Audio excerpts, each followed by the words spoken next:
Nous avons visité le stand de l'inspection régionale du travail de Dakar qui pour la première fois a exposé beaucoup d'images, beaucoup de ces informations. Pour la première fois, elle s'est ouverte sous ce format dans le cadre de la Foire internationale de Dakar au public.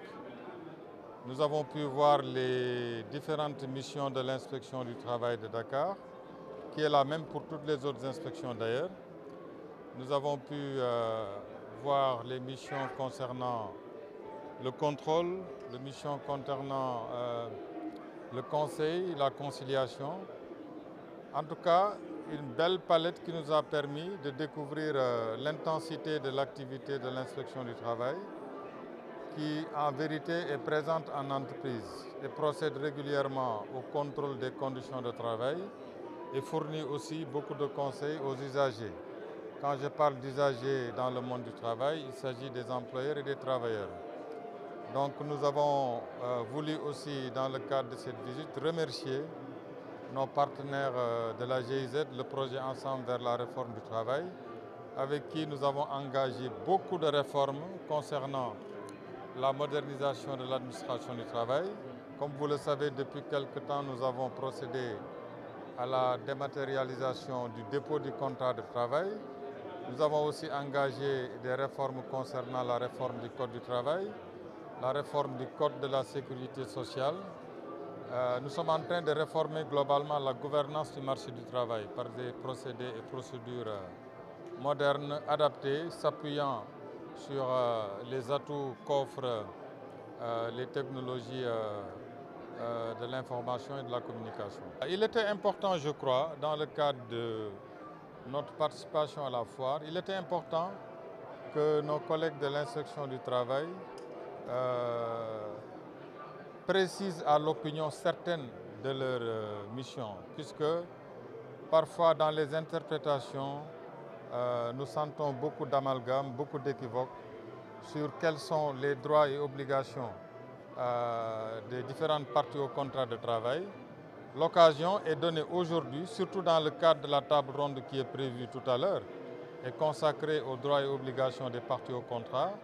L'occasion sera donnée aux usagers, d'où qu'ils viennent de l'entreprise, qu'ils soient employés ou employeurs, de poser toutes les questions qu'ils ont envie de poser sur les relations de travail, sur les textes qui organisent les relations de travail, surtout aussi quels sont les pouvoirs juridiques de l'inspecteur du travail. Souvent on pense que l'inspecteur du travail a des pouvoirs qui lui permettent de mettre fin à certaines situations, alors que parfois ces pouvoirs sont limités au plan juridique. C'est pourquoi nous privilégions souvent le dialogue social, la négociation collective, mais surtout la prévention des conflits, par une intervention constante en milieu de travail, par des lettres d'observation, des mises en demeure, des conseils qui sont offerts aux employeurs pour leur éviter d'arriver à certaines situations de violation. Notre mission est organisée par la Convention 81 de l'Organisation internationale du travail, qui nous fixe comme première mission de veiller à l'application des lois en matière de relations de travail. Le deuxième, c'est de conseil. La deuxième mission, c'est de fournir aux employeurs et aux employés les meilleurs conseils possibles pour leur permettre d'exécuter les relations de travail dans le respect des règles et surtout des principes et droits fondamentaux au travail. Donc l'occasion sera ouverte aujourd'hui de répondre à toutes les questions sans tabou sur la nature, la complexité des relations de travail, les missions de l'inspection du travail, quelles sont les attentes sur lesquelles l'inspection du travail peut réagir et donner satisfaction, quelles sont les limites de l'inspection du travail au plan de leur pouvoir juridique, mais surtout quelles sont les réformes entreprises par l'administration du travail pour améliorer le cadre juridique du travail décent. Quand je parle de travail décent, je pense au dialogue social, je pense à l'emploi, je pense au respect des normes internationales du travail, je pense aussi surtout à la protection sociale.